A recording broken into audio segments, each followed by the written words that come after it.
Seminário Interdisciplinar 10. Planejamento e orçamento de uma edificação popular. Aluno Nazareno Tomás de Souza Júnior, professora regente Ludmila Nedina Lobato Oliveira Silva, professor mediador Fernando Ferreira. Introdução. Diante desse cenário, a questão central que orienta esse estudo é: de que forma a aplicação de ferramentas de planejamento e orçamento, como a estrutura analítica de projeto, a IAP, e o cálculo do BDI, pode garantir a viabilidade econômica e o controle de riscos, como desperdício de materiais na construção de uma residência popular de 2 pavimentos? O objetivo geral desse trabalho é desenvolver um estudo sobre planejamento e orçamento de uma edificação popular, atrelando a teoria à prática por meio do desenvolvimento de técnicas de planejamento e orçamento. Então, aqui na introdução, eu tento deixar claro, aquilo que a gente colocou no trabalho, que, claro, pode acontecer muitas mudanças, mas a gente consegue, sim, com um planejamento e um projeto, a gente consegue ter a noção de como construir, de como não ter tantas surpresas, digamos assim, tá bom? Então, a gente tentou trabalhar dessa forma e tentar deixar isso o mais claro possível em uma obra. A fundamentação teórica, a introdução da construção, a indústria da construção civil, reconhecida por sua complexidade e pelo alto volume de recursos financeiros e materiais envolvidos, exige um rigoroso processo de gestão para garantir a viabilidade ou sucesso dos empreendimentos. Nesse contexto, o planejamento e orçamento de obras se estabelece como pilares fundamentais, atuando como ferramentas estratégicas para a tomada de decisão e o controle de todo o ciclo de vida da edificação. A ausência ou a fragilidade desses processos pode resultar em desvios de custos, atraso no cronograma e, consequentemente, na insatisfação do cliente e em prejuízos para a construtora. Continuando ainda, o orçamento de obras, em particular, transcende a mera estimativa de custos. Ele é o processo detalhado que visa determinar o preço de venda de uma obra, considerando todos os seus componentes. Segundo um dos autores mais referenciados na área, Matos, o orçamento é uma peça-chave no planejamento global. Abre aspas. Apresenta ilustrações, modelos de planilhas e formulários, tabelas práticas e exemplos de cálculo que possibilitam assimilar com facilidade todas as etapas necessárias para a elaboração de orçamento de obras de construção civil.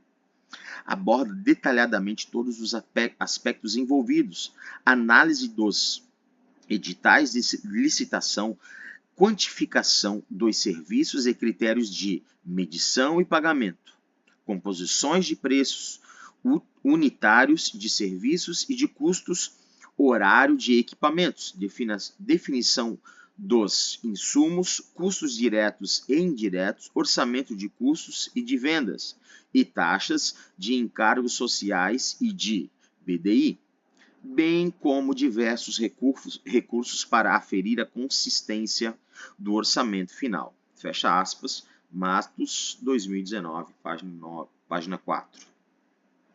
Ainda na fundamentação teórica, portanto, o orçamento, para além de ser um instrumento de previsão, funciona como um guia para o controle financeiro e a gestão de recursos ao longo da execução da obra. O detalhamento dos custos, desde os materiais até a mão de obra, permite que o gestor identifique gargalos e otimize a alocação de capital. Então, na fundamentação teórica, claro que aqui bem reduzido, mas a gente faz isso de um bom planejamento, de um orçamento muito concreto, muito bem elaborado, sabe? A ideia de você não ficar, digamos assim, chutando, eu acho que é isso, ou eu acho que é aquilo. Não, realmente isso se faz necessário para a gente não ter surpresas durante a nossa obra, não ter surpresa durante os dias, programamos tal dia, uma quantidade de dias e isso deu muito além. Então, claro que podem aparecer algumas situações, mas não pode ser algo muito fora daquilo que foi planejado. Então, é mais ou menos isso que a gente quis colocar aqui. Ainda na fundamentação teórica, eu coloquei esse gráfico.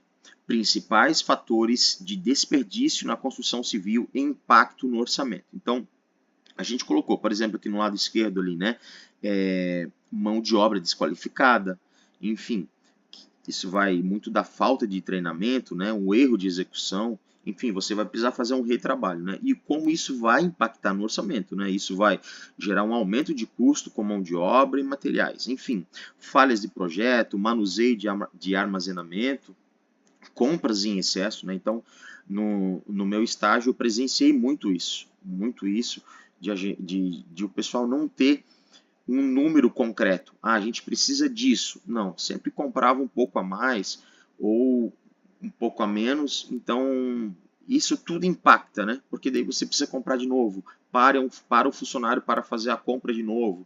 Enfim, ou compra demais e desperdiça, não dá o devido cuidado com o material comprado. Então, extremamente importante. Isso está impactando diretamente no orçamento de uma obra, tá bom?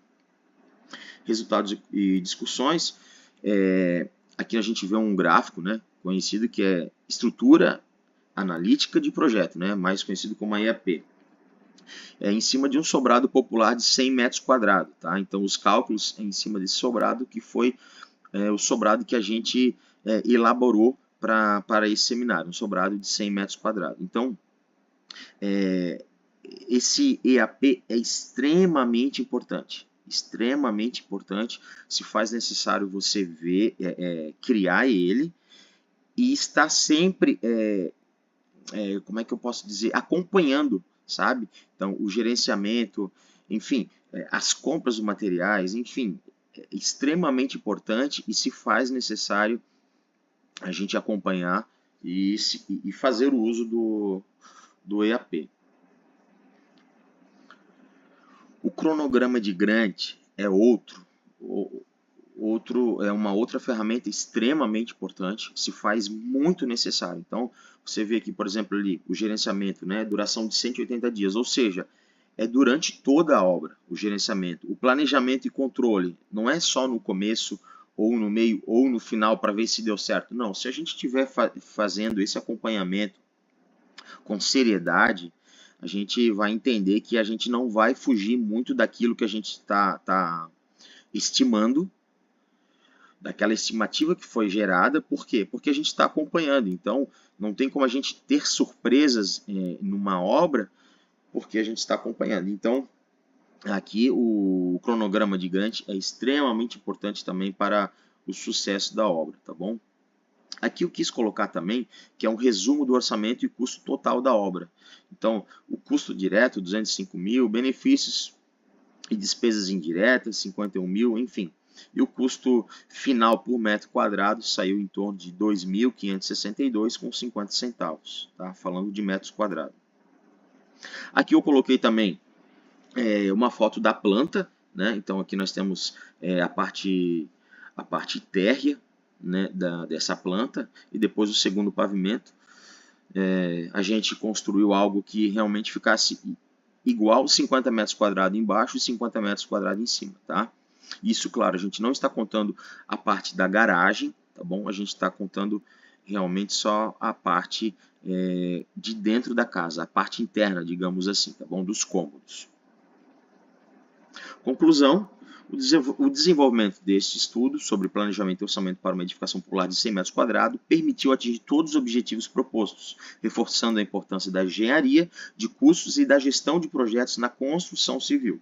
A elaboração da estrutura analítica de projeto, a IAP, a gente falou agora, e o cronograma de Gantt também, demonstrou ser o alicerce para a gestão de prazo, aquilo que a gente falou agora, né? A gente acompanhar o EAP e o cronograma de Gantt, isso vai permitir a visualização clara das etapas, né, que é o gerenciamento, a compra, a construção e o acabamento, e a interdependência entre elas.